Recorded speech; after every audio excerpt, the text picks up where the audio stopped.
Hi, Cedarville. My name is Damian Sneed, and I want to share some reflections from the class.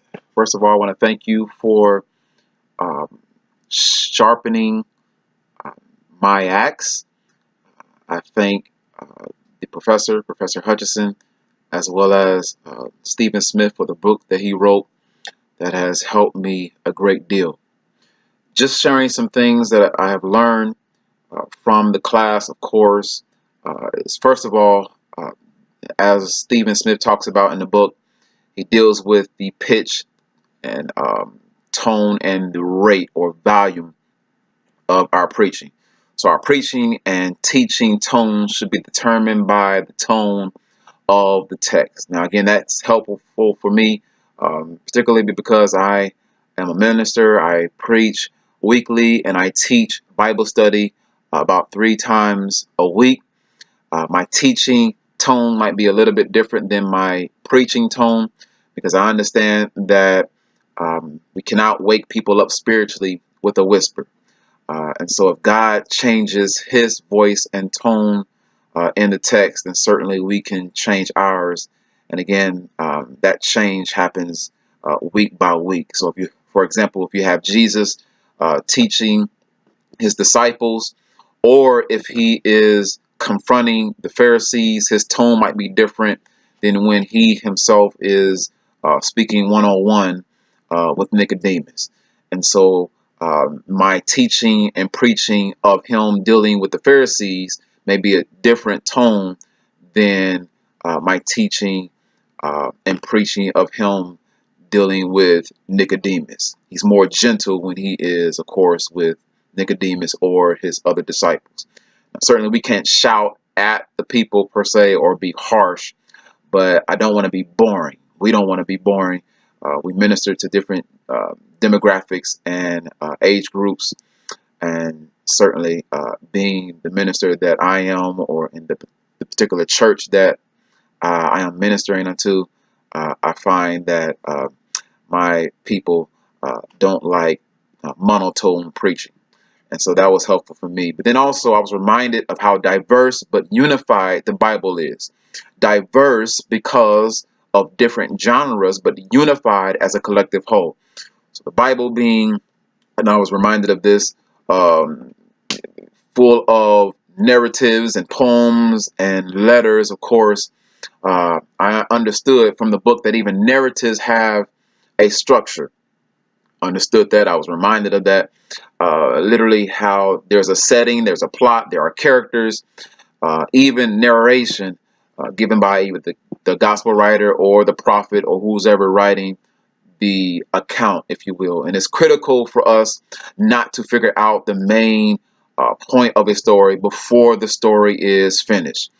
We can't resolve the story in the beginning, nor can we even resolve the ending of the story or every ending of the story. So, for example, you have in Jonah chapter 4, as the book was talking about, Jonah had preached to the city of Nineveh.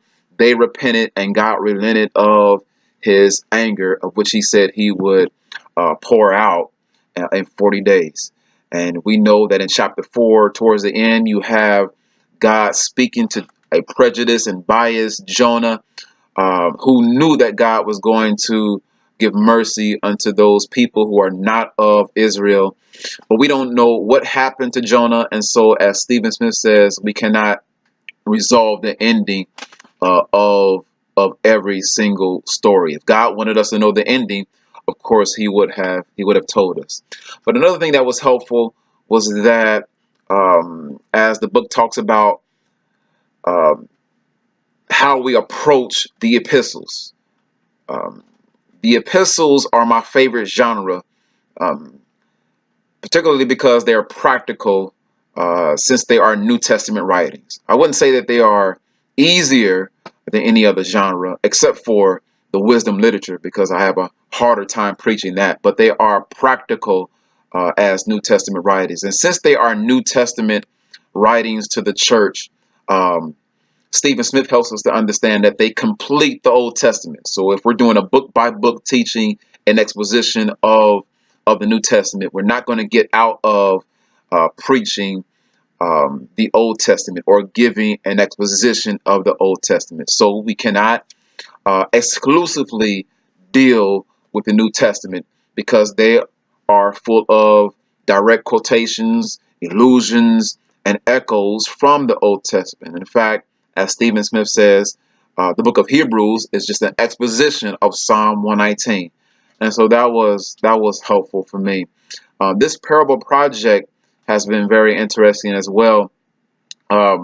Just understanding that parables are stories, stories and illustrations, metaphors and similes, comparisons, but they illustrate a or convey a spiritual truth. And what was helpful for me and interesting was that even though Jesus spoke in parables and taught in parables, in fact, the Bible says, without a parable, he did not speak unto them. What I did not realize was that Jesus wasn't the only one that spoke in parables. You find parables in the Old Testament. You find them in the wisdom literature. You find them in the historical books. You find them in the prophetical books. And so that was very helpful, even as I attempted to do my parable project. Now, as I did in my last video, I talked about the project that I was working on. And of course, I did my parable project on the parable of the unjust judge, found out of Luke chapter 18, verses 1 through 8. And as I've said to you before, the main idea is simply that God will respond to the persistent pleas of his people.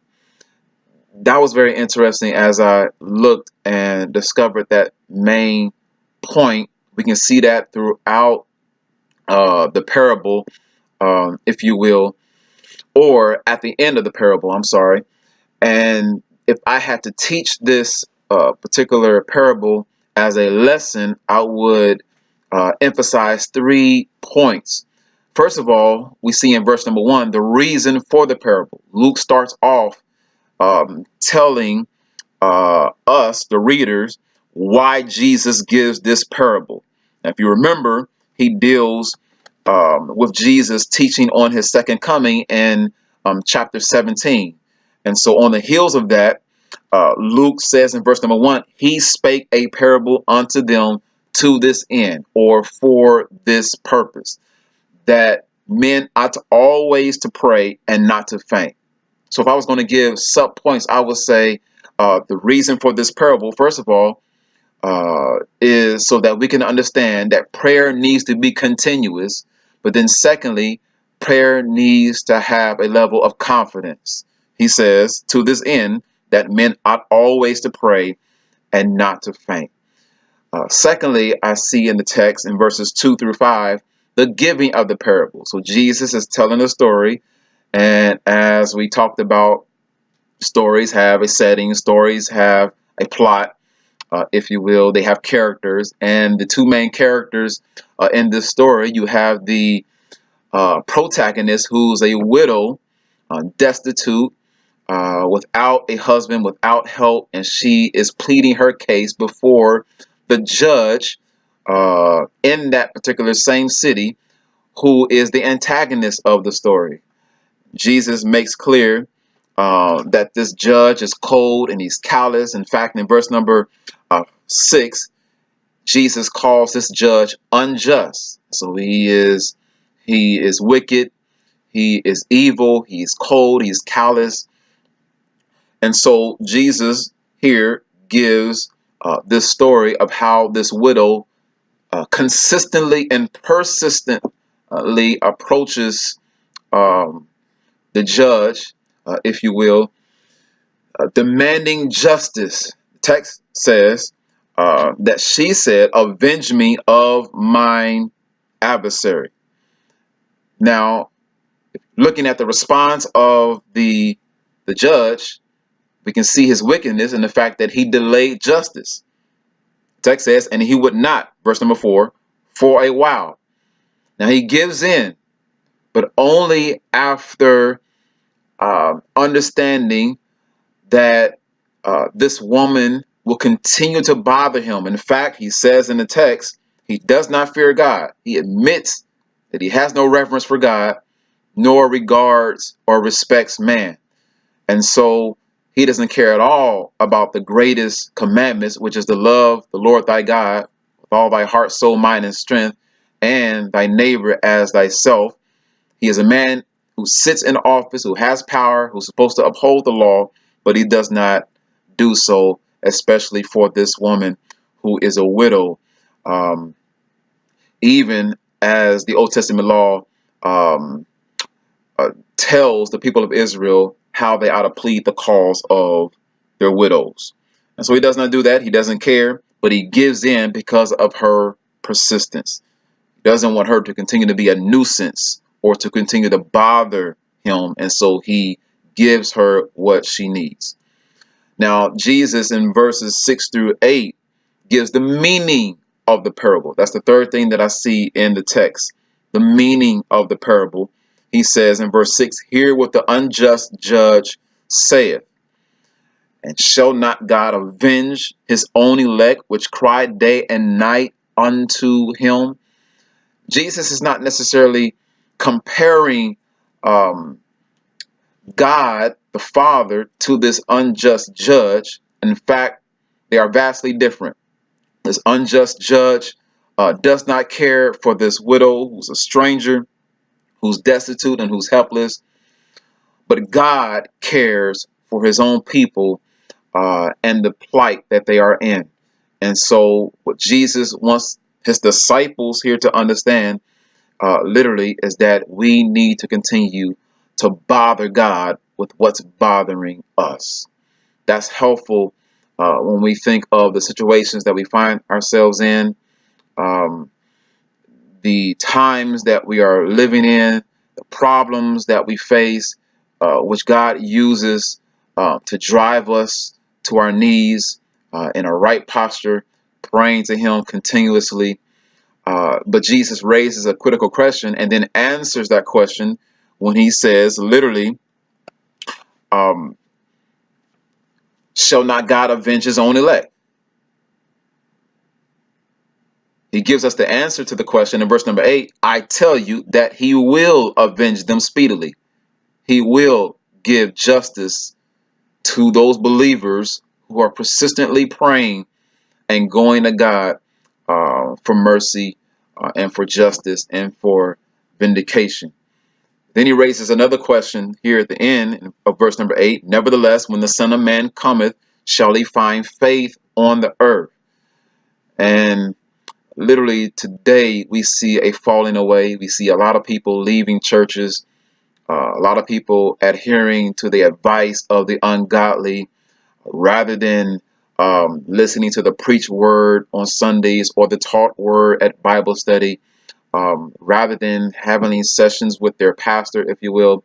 You have a lot of people who are leaving the faith and leaving churches. And so what Jesus is looking for when he comes back is a faithful remnant, people who are faithfully praying to God, people who are faithful in their approaching God. Again, those were things that I thought were interesting. Those were highlights from the class and even from the Parable Project. Again, I thank you for helping me to sharpen the iron that I have. Thank you to Dr. Hutchinson, and thank you to all of you who are my classmates. God bless you. God keep you.